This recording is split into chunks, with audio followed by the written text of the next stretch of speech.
Hello dear students, आज के इस सेशन में हम लोग पढ़ने वाले हैं class 7 chapter number 2 fractions and decimals. जैसा बोर्ड पे आप देख सकते हैं लिखा हुआ है फ्रैक्शंस एंड डेसिमल्स। इसमें पहले हम चर्चा करने वाले हैं, चलिए शुरू करते हैं।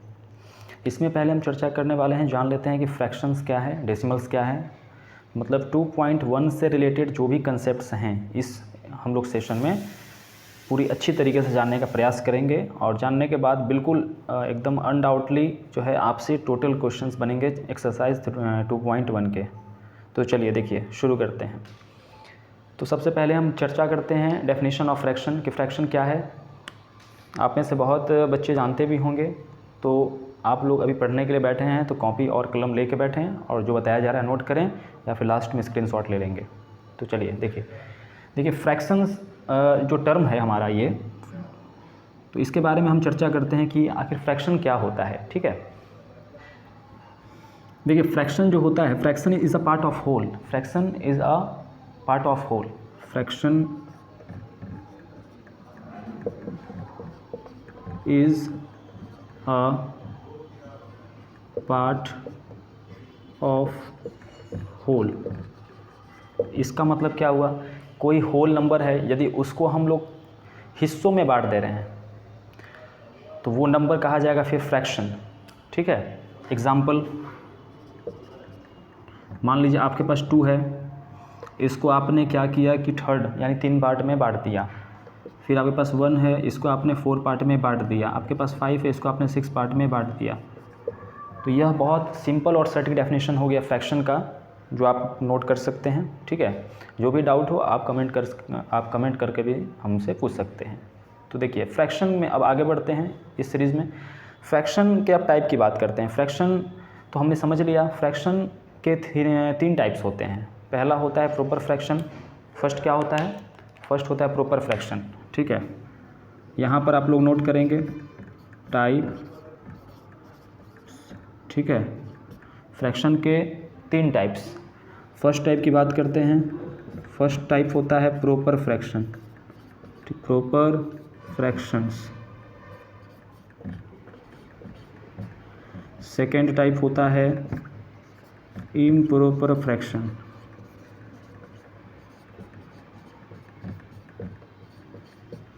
थर्ड टाइप होता है मिक्स्ड फ्रैक्शन।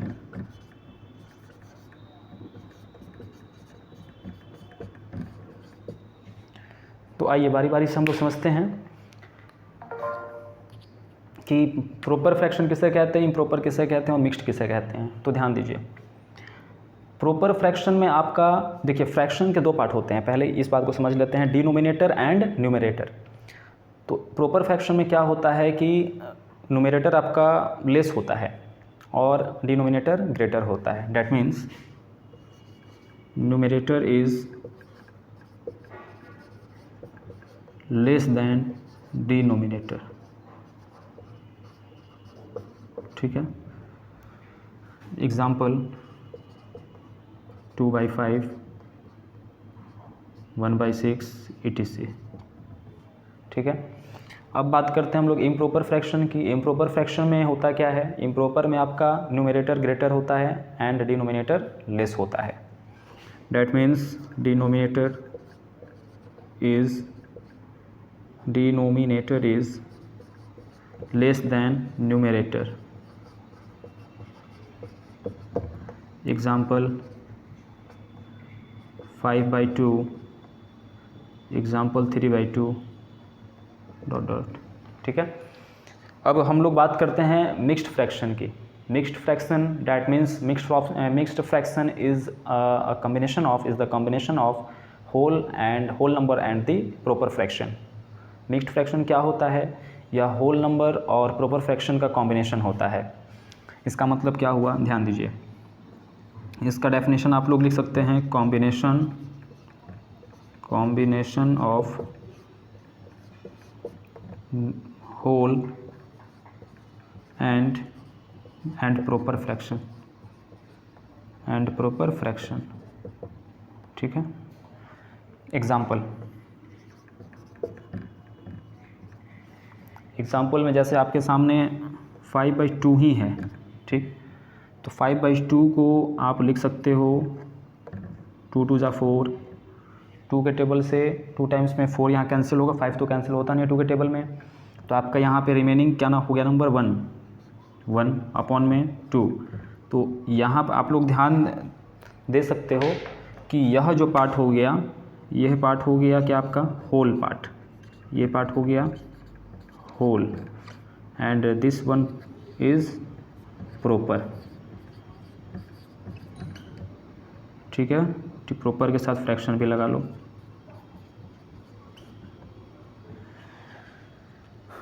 तो यह हो गया मिक्स्ड फ्रैक्शन का डेफिनेशन, इम्प्रॉपर और प्रॉपर। यह हो गया टाइप्स ऑफ फ्रैक्शन। फ्रैक्शन का डेफिनेशन भी आप लोग जान लिए, इसे फटाफट नोट करो या स्क्रीनशॉट लो।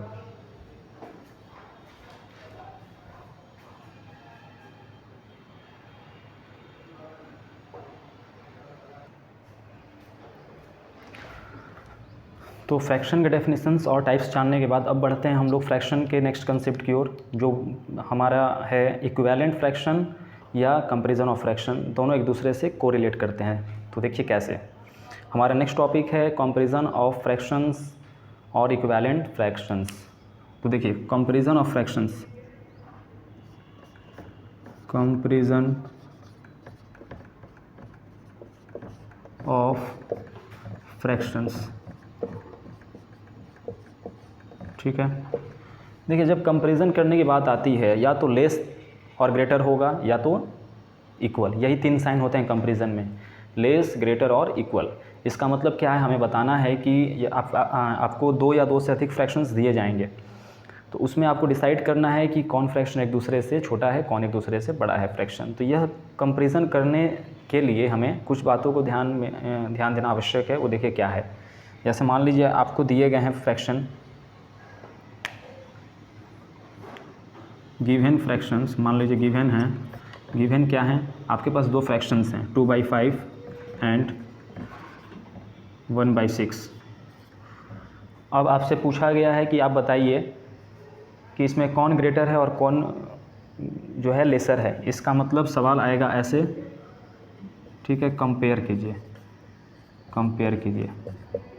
ठीक, तो जब कंपेयर करने हम लोग चलेंगे तो हमें इसमें कुछ बातों को ध्यान देना आवश्यक है। देखिए जब भी कंपैरिजन की बात आती है तो वो बात क्या है कि हमें डिनोमिनेटर को इक्वल कर देना है। जब डिनोमिनेटर इक्वल हो जाएगा तो ऑटोमेटिक डिसाइड हो जाएगा कि कौन सा फ्रैक्शन ग्रेटर है और कौन सा लेसर है, वो खुद दिखेगा। देखिए कैसे करते हैं डिनोमिनेटर को हम लोग इक्वल।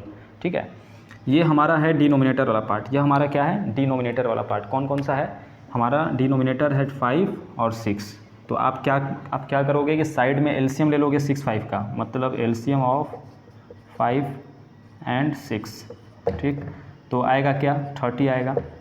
ठीक, तो आपको डिनोमिनेटर के जगह 30 लाना है। तो 30 लाने के लिए अब आपको क्या करना पड़ेगा, बिना इसके वैल्यू को चेंज किए। तो 5 ऑलरेडी दिया हुआ है एज अ डिनोमिनेटर और 2 दिया है एज अ न्यूमरेटर।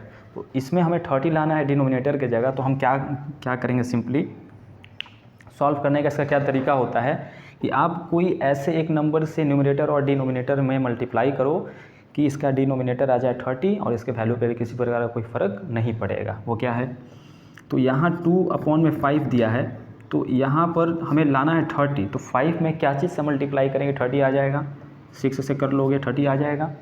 ठीक, तो हमें ऊपर भी 6 से ही करना पड़ेगा क्योंकि इसके वैल्यू पे कोई फ़र्क नहीं पड़ना चाहिए। तो इसके बाद इसका वैल्यू क्या हो जाएगा 12/30। अब बात करते हैं इस तरफ, हम लोग इस तरफ क्या है 1/6 है, यानी यहाँ भी 30 लाना है तो हमें 5 से नीचे मल्टीप्लाई करना पड़ेगा, 5 से मल्टीप्लाई ऊपर करना पड़ेगा। तो यहाँ पर हमें क्या मिल जाएगा 5/30। ठीक है, अब आप क्लियरली बता सकते हो कि कौन सा फ्रैक्शन ग्रेटर है, कौन सा लेसर है। चलो बताओ फटाफट कमेंट करके। ठीक, तो आप देख पा रहे हो कि यह फ्रैक्शन ग्रेटर है, तो आप लिख सकते हो 12/30 is greater than 5/30। That means 12/30 वाला कौन सा पार्ट था 2/5 इज़ ग्रेटर दैन 1/6। ठीक है, ठीक, क्लियर हो गया। ओके, ये हो गया आपका आंसर। ठीक, तो चलिए आप लोग इसे भी नोट करें फटाफट, फिर आगे बढ़ते हैं। हम लोग जानेंगे इक्विवेलेंट फ्रैक्शन क्या होता है, वो कैसे निकालते हैं, फिर इसके बाद हम लोग आ जाएंगे एक्सरसाइज पर सीधे।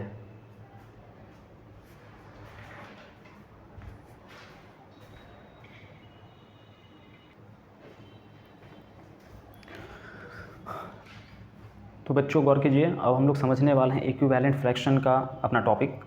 देखिए इक्विवेलेंट फ्रैक्शन का मतलब होता है समतुल्य, यानी कि अगर कोई आपके सामने फ्रैक्शन दिया गया है तो उसी फ्रैक्शन के इक्विवेलेंट कोई ऐसा फ्रैक्शन लिखना है कि उसका भी वैल्यू सेम हो।